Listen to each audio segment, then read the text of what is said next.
What's up, nerds? Welcome back. Today I'm talking about a series that has subverted all of my expectations by slowly becoming one of my favorite series, Radiant Black number 7.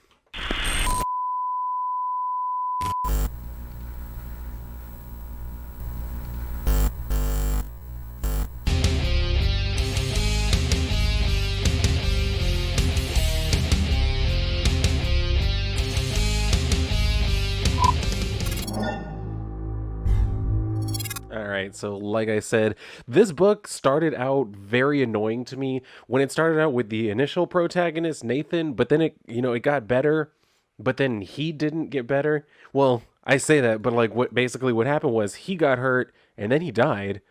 I think it seems like right now that might be permanent. I was assuming they're going to bring him back in some way, but I don't actually know if that's going to happen because it seems like they're moving on without him. So that's where we're picking up right now because if you will remember, his friend Marshall is the one who actually took the power from him, and so he used the power to go and track down the red one, who we found out is actually a girl. Can't remember her name right now. He went and tracked her down, and then he started fighting with her. But then while they were in the middle of their fight, then two more showed up, a pink and a yellow one. And so from what we saw there, like the pink one was a girl, the yellow one was like an older black man. And then all of a sudden now they've all been attacked by this one. So that's kind of where we're like opening up, where he's gonna just like, right, look, the red one and me are kind of in the middle of something here, so if you all don't mind, so he's trying to just like go back to what he was doing, but as we can see, no, we're not going back to what we were doing. And this is actually a pretty nice shot. Very obviously bisexual lighting by definition. I mean, you have pink, blue, purple. Literally bisexual colors. But I mean, it does work to, pretty good effect. Like this looks kind of cool.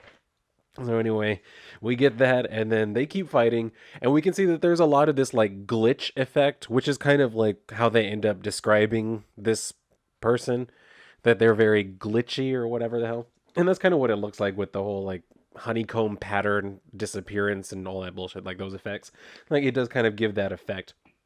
So we get some more of that. They try to fight back, but not to any great effect. As we can see, it kind of has like their abilities. It kind of seems to have their abilities, I'm assuming, because the red one tries to throw a punch and then it literally mimics what the red one did by making a fist of its own and punching her in the face. So, like I said, they're not doing all that well, but it's actually pretty entertaining. Like I enjoyed going through all of this fight scene, even though there's pretty much no dialogue. It's just them kind of like making grunting sounds when they get hit or whatever the hell. So all of a sudden, the pink one makes a portal for him and teleports him to, I think that, yeah, they're in Tokyo. So he falls down and then he gets hit by a car. Well, I think he gets hit by the car or just bumps into him or whatever. So he's like, we're in Tokyo? How the hell are we? Ah, shit. So that's when he throws up. And I gotta say, like, it's becoming funny to me at this point. The whole, like, throwing up coming out of the helmet and everything. Like, it kind of is funny. It looks hilarious. But the yellow one is like, that's a gross way to figure out we can do that. And he's like, yeah, buddy of mine turned me on to it. So I had forgotten about that until I read that part. I was like, oh, yeah, that's right. Nathan did the same thing. So anyway, he's like, he's the one in the hospital then, isn't he?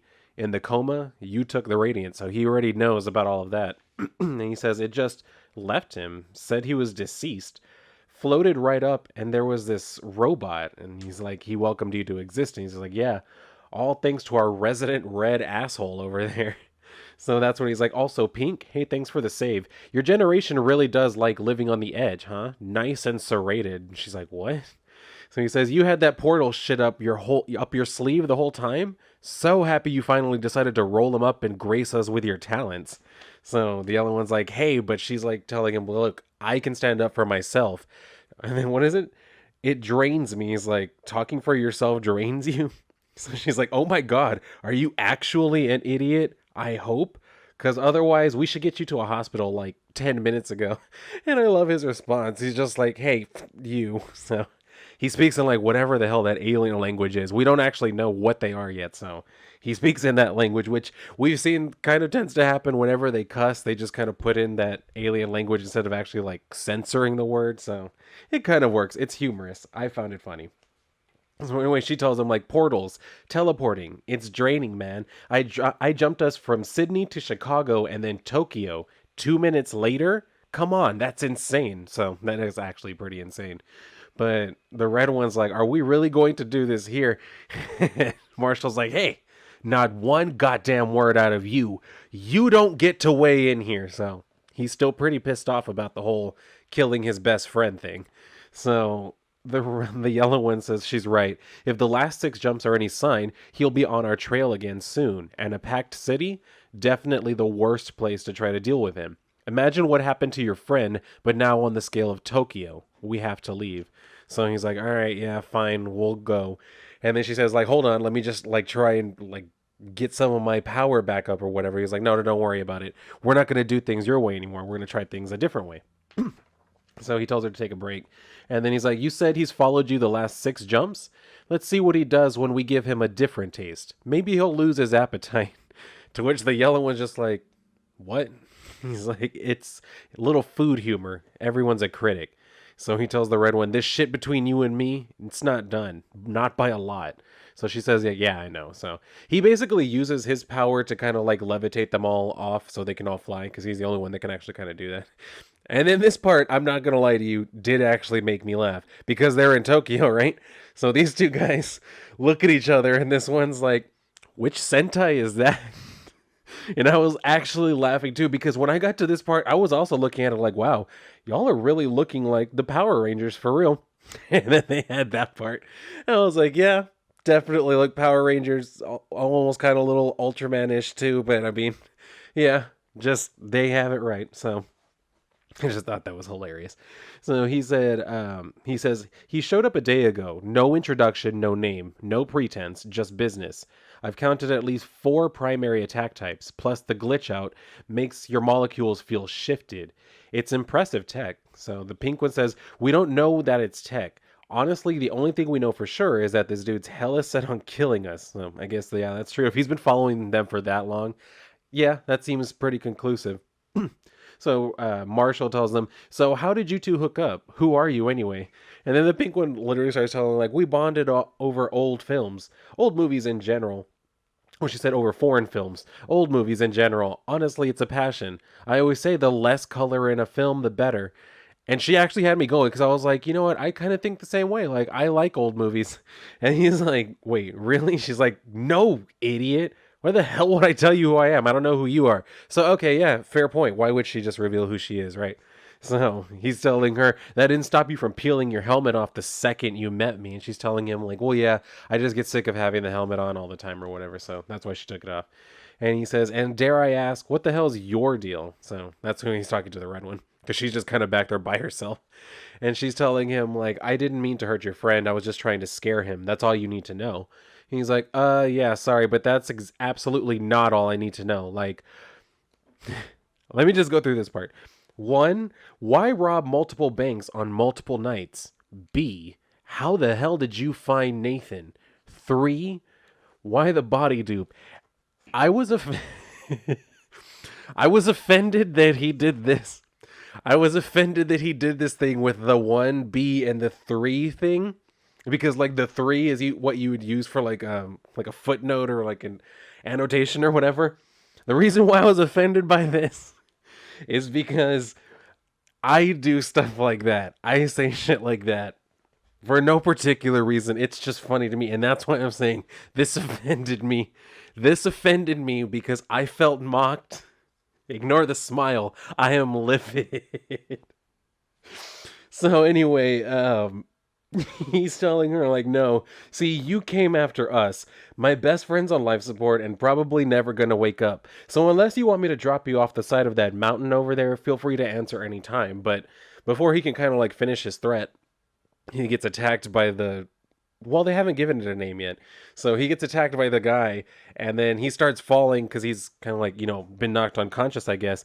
So the yellow one's yelling at him to like wake up because none of them can fly. But luckily, they do have a teleporter, so she manages to like open some portals for them. But we see that it doesn't really work out the way that she intends because she tries to like, I guess, do separate portals for each of them going to the same location, but it actually shoots them all out, or was it just the 2 of them? Yeah, it just shoots the 2 of them into space. So that's what ends up happening to them. And she's like, oh my God, are we in space? Like, we're breathing, we can talk, can you hear me? And he's like, yeah, in stereo. So, not a regular thing for you. And she's telling him, like, what, space? No, I was just trying to shoot us a mile away. And then she says, you know how hard it is to map three portals at once? Unless, I mean, I did have to compensate for speed, but this far it should be impossible. And that's where she finally like looks up because as we could see, he was already looking at something and then she finally kind of like looks up too in that same direction. She's like, "Oh, that's what you were looking at." And this is what they were looking at. Which this is actually once again very nicely done. Like this looks pretty badass. This gave me like a Star Wars type of feel to it, you know what I mean? Like it reminded me of that. But then at the same time, it also kind of reminded me again, like, well, this kind of is like Power Rangers, then, isn't it? Because it kind of gives me the impression that they are probably like some sort of super soldiers for these aliens or whatever. You know what I mean? So that's why I was like, huh. Well, what do you know? I don't hate it. I'm not trying to say that there's anything wrong with it, but I was like, okay, the fact that it's nicely done and it all looks pretty cool, I'm willing to deal with it. At least to me. I don't know what your opinion is on like how these. I'm assuming they're robots. Whatever your opinion may be, it is yours. My opinion is that this looks pretty badass. I like it. So anyway, he's telling her, you have to teleport us right now because all of a sudden the robots turn and look at them. So she's like, it's too far. And he's like, what? You just did it. She's like, but I don't know how. So he's like, now, like right goddamn now. And she's like, that's not helping. So he tells her, like, okay, let's switch up tactics. You got to trust me on this or we're both dead. When I say now, you're going to think about Japanese forests and I'm going to hit you with everything I've got. And she's like, what? And he just yells now. So she does whatever it is, I guess, opens a portal for just like them or just teleports them. So she's like, holy shit, we're not dead because they do pop out on the other side. And he's like, they're kind of celebrating because he's like, you actually did it and all everything like that. She says, are you kidding? You killed it. What did you even do? And he says, oh, our black holes have the training wheels on. We've got some level ups for sure. The red one gave me a cape. Yeah, the red one gave me a cape. It was dope. So she's like, I'm really confused. And he's like, yeah. Hey, did you teleport us to Russia? So that's definitely what it looks like. And then we finally go back over to the red one and the yellow one because they're on another side of the mountain. So the yellow ones try to tell her, like, you know, we could take a break again if you want. She's telling him, like, no, I'm okay. And he tells her, feel free to go helmet up too if you get cold. At least you've still got eyes to look at because he's referring to on his visor, like it's just like one line across, but with everyone else, like you see individual eyes. So yeah, I don't really know what that's about. Like why his is just like straight across. I don't know what that is, but it does differentiate him, doesn't it? Anyway, she says, I can't believe we haven't found at least a shop by now. And he tells her, like, your friend dropped us on the wrong side of the mountain. So they're trying to figure out, well, where did they end up? And he says, last I saw, Eva took him through a portal. So they're somewhere. The real conundrum is figuring out where our glitchy friend wound up before he can find, and then all of a sudden they stop. Because then they find the other one, the guy, the glitchy one, whatever. So he's like, huh. I swear I didn't plan that, honest. So she's like, he's breathing. He says, good. Now let's get some goddamn answers. So I guess they're going to start beating the shit out of the guy to get answers, which is fair considering, you know, he's been seemingly trying to kill them for a while now. I think trying to beat some answers out of him is probably the least that's going to happen to him. So we'll see what comes from that because that's actually where the issue ends for now. And then we do get this interesting thing here where there's this little like one-page story about Marshall's School of Business. Because if you remember, like before he started doing all of this superhero stuff, he was working at like a video store. Why that still exists anywhere in the country, I don't know, but apparently in this universe it does. So he was working at a video store, and then right now he's going through this list and it says, loving Vincent at Eternity's Gate, The Eyes of Van Gogh, someone has a real thing for Vince. So the guy who I guess is going to rent them is like, not really, it's for my art class. We have to do a profile on an artist who only became famous after they died. So he's like, isn't that how it goes with artists? People appreciate them more after they're already gone. What if I told you I could change that? And so the guy's just like, what do you mean? And so he says, what if there was a service that guaranteed struggling artists like you a traumatic, high profile death, making you more famous than you ever were? Your pieces would sell like crazy, and all you'd have to do is live in exile for the rest of your life. So that's where we're kind of seeing this scenario of them selling the paintings at auction and all that shit. And the guy is just like, right, so what happens when you run out of cash? And he's like, just pump out a new piece and we'll sell it for a commission, of course. Since, technically he's gone, they can just be like, oh yeah, we found a new one. So he's saying, we could do that. He says, what do you think? Perfect, right? He's like, no, I'm not even an artist. This is just for an elective. I think you need that service more than me, dude. He's like, what do you think, Vince? Am I a genius, underappreciated in my own time? And then he's like, yeah, well, at least I didn't cut my ear off. Well, technically, Vincent Van Gogh didn't cut his whole ear off. It was just the earlobe. But either way. So, yeah, we got that. And then there's this other backup story. I don't know if it's actually connected to anything. It doesn't seem to be. So I don't know what that is. But overall, like I've said before, this story I'm really enjoying. Like, I was annoyed with it at first, just like with Nathan and the way that his character was acting just in general. But then it got better once Nathan actually nutted up and became a little bit more of a hero, and then he died. So I mean he went out, well, like a hero, so there's that. And then now we have Marshall doing this. And I don't hate Marshall in this role.